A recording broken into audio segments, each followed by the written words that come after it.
Assalamualaikum warahmatullahi wabarakatuh. Ketemu kembali kita di pelajaran kita selanjutnya tentang gangguan rasa nyaman, istirahat, dan tidur. Pembahasan kita kali ini akan membahas masalah membuat acuan keperawatan pada pasien atau klien dengan masalah pada rasa nyaman, istirahat, dan tidur.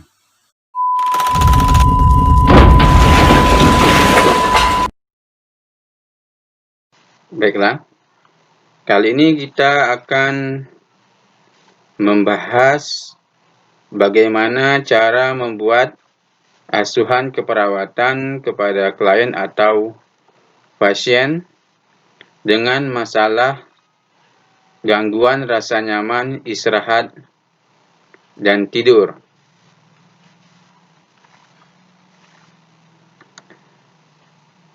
Format asuhan keperawatan yang bisa kita pakai itu terdiri dari 6 bagian.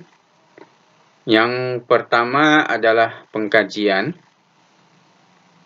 Yang kedua adalah diagnosis keperawatan. Yang ketiga adalah intervensi keperawatan. Yang keempat adalah implementasi keperawatan.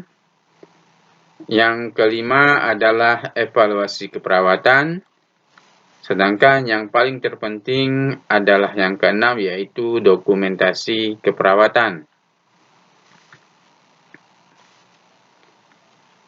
Kita ke bagian yang pertama, yaitu pengkajian. Pengkajian kebutuhan istirahat dan tidur. Jadi ini adalah langkah pertama bagi seorang perawat dalam memberikan asuhan keperawatannya. Untuk pengkajian ini, ada beberapa aspek yang perlu dikaji dalam rangka atau dalam usaha untuk mengidentifikasi gangguan istirahat dan tidur. Yang pertama adalah mengkaji pola tidur. Di sini kita kaji seperti jam berapa klien ini masuk kamar untuk tidur, jam berapa pasien ini bangun tidur, dan keteraturan pola tidur pasien. Yang kedua adalah mengkaji kebiasaan yang dilakukan oleh klien atau pasien menjelang tidur, seperti membaca buku, buang air kecil sebelum tidur. Selanjutnya adalah mengkaji gangguan tidur yang sering dialami oleh klien dan bagaimana cara klien tersebut mengatasi gangguan tersebut. Selanjutnya adalah mengkaji kebiasaan tidur siang, berupa berapa lama dan jam berapa. Selanjutnya adalah mengkaji kondisi lingkungan pasien, seperti lingkungan yang terlalu bising, lingkungan yang terlalu gelap, atau lingkungan dengan suhu yang terlalu panas atau terlalu dingin. Selanjutnya kita kaji juga peristiwa yang baru dialami klien dalam hidupnya. Di sini para perawat hendaknya harus mampu mempelajari peristiwa yang dialami oleh klien atau pasien yang bisa mengakibatkan gangguan tidur pada pasien. Pengkajian selanjutnya adalah mengkaji status emosi dan mental pasien. Hal ini sangat penting dilakukan untuk mengetahui apakah pasien tersebut sedang mengalami stres emosional atau ansietas atau kecemasan. Selain itu juga, sumber stres yang dialami oleh klien ini perlu kita kaji. Yang terakhir adalah mengkaji deprivasi tidur. Yang kita kaji di deprivasi tidur ini adalah seperti kita lihat apakah pasien tadi memiliki area gelap di sekitar mata, adanya bengkak di kelopak mata, konjungtiva yang kemerahan, atau mata yang terlihat cekung. Selanjutnya, amati mengenai perilaku yang terkait dengan gangguan istirahat dan tidur. Contohnya, apakah klien ini mudah tersinggung? Apakah klien ini selalu menguap? Apakah klien ini kurang konsentrasi atau terlihat bingung? Yang terakhir, kita lihat apakah pasien ini tampak lelah, letih, atau lesu. Selanjutnya adalah membuat diagnosis keperawatan. Perawat dalam membuat diagnosis keperawatan ini bisa mendiagnosis hal-hal sebagai berikut. Yang pertama adalah mendiagnosis gangguan pola tidur. Secara umum, gangguan pola tidur ini biasanya disebabkan oleh ansietas yang dialami oleh klien. Bisa juga disebabkan oleh lingkungan yang tidak kondusif untuk tidur, atau juga karena ketidakmampuan mengatasi stres yang dialami, atau bisa juga disebabkan oleh adanya nyeri akibat penyakit yang diderita oleh klien tersebut. Yang kedua, mendiagnosis perubahan proses pikir. Hal yang didiagnosis di sini berupa adalah perubahan proses berpikir yang disebabkan oleh terjadinya deprivasi tidur. Yang ketiga adalah mendiagnosis gangguan harga diri. Gangguan harga diri ini terutama pada pasien yang mengalami enureksi atau mengompol. Yang terakhir adalah mendiagnosis resiko cedera. Diagnosis ini terutama kita buat terutama pada klien yang menderita somnambulisme, di mana pada pasien yang mengalami somnambulisme ini biasanya klien tersebut akan melakukan aktivitas tanpa disadarinya sehingga menimbulkan risiko terjadinya kecelakaan. Bisa berupa jatuh dari tempat tidur ataupun jatuh dari tangga ketika turun tangga kalau rumahnya lantai 2, atau bisa juga terbentur tembok.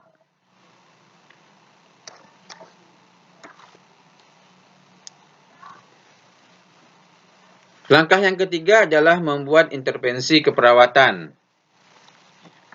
Ada beberapa intervensi perawatan yang dapat kita buat, ya. Yang pertama adalah perawat ini hendaknya menciptakan lingkungan yang nyaman, yang bisa dilakukan dengan cara yaitu yang pertama, menutup pintu kamar pasien tersebut. Yang kedua, kurangi stimulus, contohnya percakapan sebelum tidur.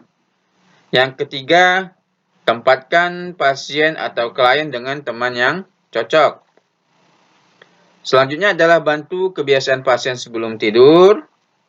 Contohnya adalah seperti mendengarkan musik, membaca, dan berdoa. Pada pasien atau klien anak-anak, hal ini dapat dilakukan dengan membacakan dongeng, memegang boneka atau benda yang disukainya. Perawat juga bisa membantu dalam hal diet.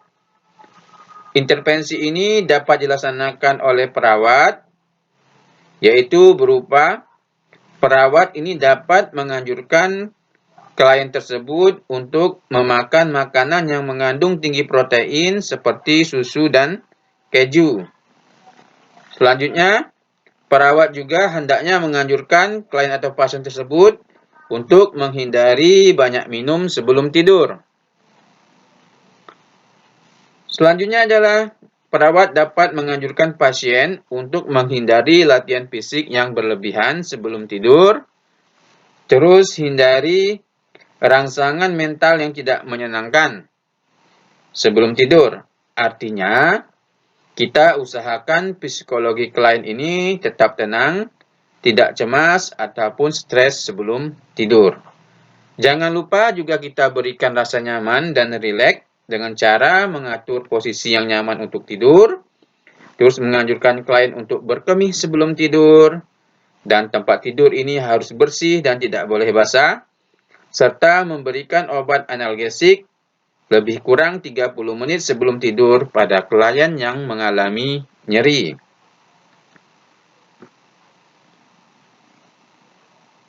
Kita juga bisa menganjurkan ke pasien untuk menghindari kegiatan yang membangkitkan minat sebelum tidur.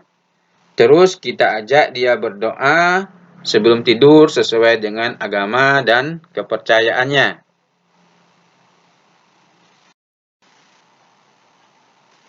Setelah intervensi keperawatan, kita ke implementasi keperawatan atau tindakan kepada pasien. Ya, tindakan kepada pasien ini bisa juga kita berikan kepada pasien kepada pasien orang dewasa. Ya.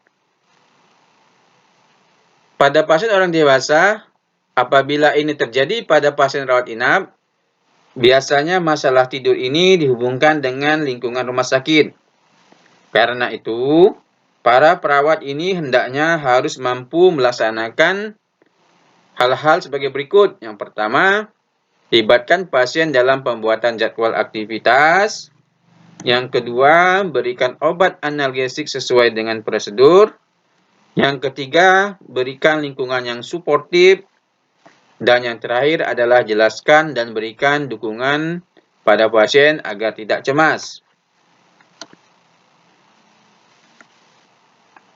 Jika faktor penyebabnya adalah insomnia, maka yang pertama adalah kita anjurkan pasien untuk memakan makanan yang berprotein tinggi sebelum tidur, ya seperti tadi meminum susu atau memakan keju.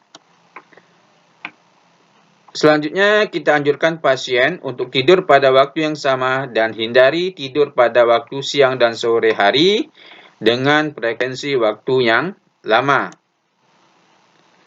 Kita anjurkan juga pasien untuk segera tidur jika mengalami ngantuk.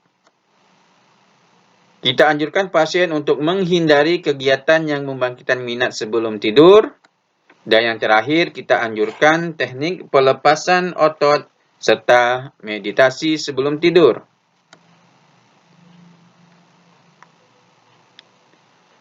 Jika di dalam gangguan tidur ini terjadi karena adanya somnambulisme, maka perawat dapat memberikan tindakan atau implementasi sebagai berikut. Pertama, berikan rasa aman pada diri pasien. Terus berikan obat diazepam. Ini harus sesuai dengan anjuran dokter. Yang ketiga, cegah timbulnya cedera.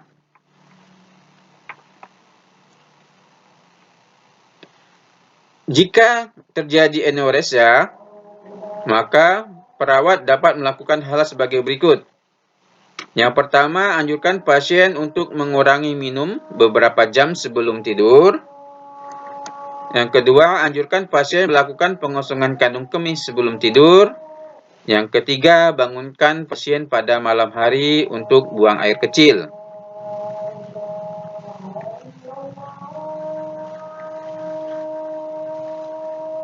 Jika terjadi narkolepsi, maka berikanlah obat kelompok amfetamin atau kelompok metilfenidat hidroklorida untuk mengendalikan narkolepsinya. Terus, kurangi distraksi lingkungan dan hal-hal yang mengganggu tidur dengan cara menutup pintu tidur kamar pasien, memasang kelambu atau gorden tempat tidur, mematikan pesawat telepon, menyetel musik yang lembut, meredupkan atau mematikan lampu, mengurangi jumlah stimulus, dan menempatkan pasien dengan kawan sekamar yang cocok. Selanjutnya bisa melakukan peningkatan aktivitas pada siang hari dengan cara membuat jadwal aktivitas yang dapat menolong pasien. Yang kedua, mengusahakan pasien agar tidak tidur pada siang hari.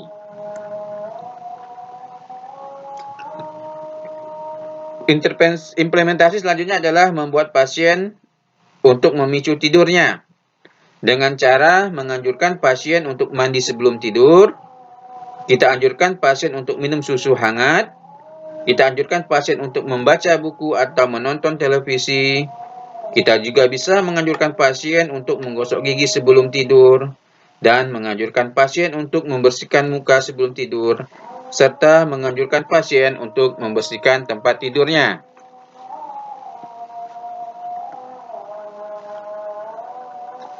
Selanjutnya kita kurangi potensi cedera sebelum tidur dengan cara mematikan cahaya lampu malam atau memakai cahaya lampu malam, memposisikan posisi tempat tidur agak rendah, terus meletakkan bel di dekat pasien, dan mengajarkan pasien untuk meminta bantuan. Serta jangan lupa menggantungkan selang drainase di tempat tidur dan cara memindahkannya jika pasien tersebut memakainya. Yang terakhir adalah memberikan pendidikan kesehatan dan rujukan dengan cara mengajarkan rutinitas jadwal tidur di rumah. Yang kedua, mengajarkan pentingnya latihan reguler lebih kurang setengah jam. Terus yang ketiga, memberikan penjelasan tentang efek samping obat hipnotik serta melakukan rujukan jika terjadi gangguan tidur yang kronis. Perawatan bisa kita lakukan pada pasien anak-anak. Pada pasien anak-anak di sini maksudnya dari masa bayi hingga sampai ke remaja. Kita bahas yang pertama adalah masa neonatus atau bayi baru lahir dan masa bayi. Yang pertama, kita berikan spray yang kering dan tebal untuk menutupi perlak, untuk menghindari rasa panas, karena perlak ini sendiri tidak menyerap keringat. Yang kedua, hindari pemberian bantal yang banyak dan tinggi. Atur suhu ruangan menjadi 18 sampai 21 derajat Celcius pada malam hari dan 15,5 sampai dengan 18 derajat Celcius pada siang hari. Selanjutnya yang keempat, kita berikan cahaya yang lembut. Yang kelima, kita pastikan bayi tersebut merasa nyaman dan kering. Dan yang terakhir, berikan aktivitas yang tenang sebelum kita menidurkan bayi.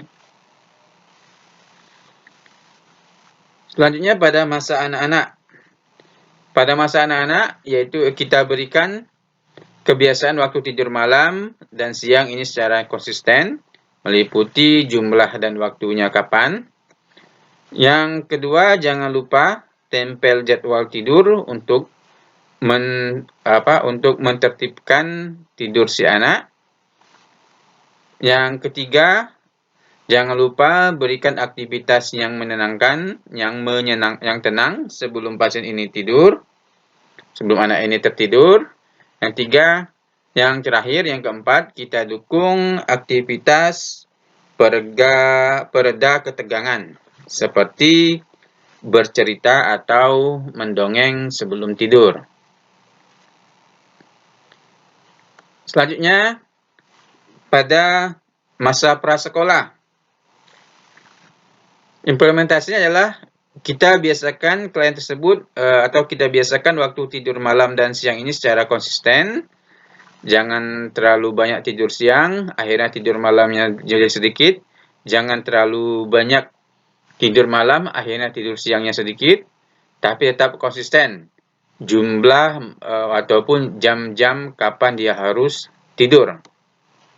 Jangan lupa tempelkan juga jadwal tidur, berikan aktivitas yang tenang sebelum tidur, serta dukung aktivitas pereda ketegangan, dan sering perlihatkan ketergantungan selama menjelang tidur. Maksudnya di sini mungkin sebelum tidur dia biasanya berdoa atau biasanya dia menggosok gigi terlebih dahulu. Yang kelima, berikan rasa aman dan nyaman. Yang terakhir adalah nyalakan lampu yang agak terang. Selanjutnya pada masa sekolah, Pada masa sekolah ini karena banyaknya aktivitas anak pada siang hari dan juga pada malam hari, maka kita anjurkan untuk mengurangi aktivitas yang terlalu banyak dan perlu kita ingatkan kapan waktunya untuk istirahat dan tidur. Yang terakhir adalah masa remaja. Masa remaja ini kita sebagai perawat hendaknya memberikan waktu yang cukup lama kepada klien atau kepada pasien kita untuk sebelum tidur untuk berdandan dan membersihkan diri. Tahap selanjutnya adalah tahap evaluasi. Ya, tahap evaluasi ini kita akan melihat melihat keberhasilan tindakan atau implementasi keperawatan kita kepada pasien. Ya. Apa yang bisa kita evaluasi? Hasil yang bisa kita evaluasi adalah pertama, klien ini sudah menggunakan terapi relaksasi setiap malam sebelum tidur dengan meminta klien untuk melaporkan keberhasilan tidurnya dan untuk dapat tetap tertidur. Yang kedua, klien melaporkan perasaan nyaman setelah terbangun di pagi hari dengan meminta klien untuk melaporkan keberhasilan tidur dan tetap tidur. Yang ketiga, klien melaporkan dapat menyelesaikan tanggung jawab pekerjaannya dalam 4 minggu. Bagaimana cara kita melihatnya adalah dengan mengobservasi ekspresi dan perilaku nonverbal pada saat klien terjaga. Jadi maksudnya ini tanggung jawab pekerjaan selama 4 minggu adalah terapi yang kita berikan ataupun implementasinya kita berikan selama 4 minggu untuk mengatasi gangguan tidurnya. Yang terakhir, kita kaji, kita evaluasi, maksudnya pola tidur normal. Untuk masa anak-anak adalah 11-12 jam per hari ini sudah terpenuhi. Kalau dia di masa sekolah, maka 10 jam per hari tidurnya sudah terpenuhi. Sedangkan kalau dia di masa remaja, maka 7 jam per hari tidurnya sudah terpenuhi. Yang terakhir adalah kita mendokumentasikan setiap tindakan keperawatan kita.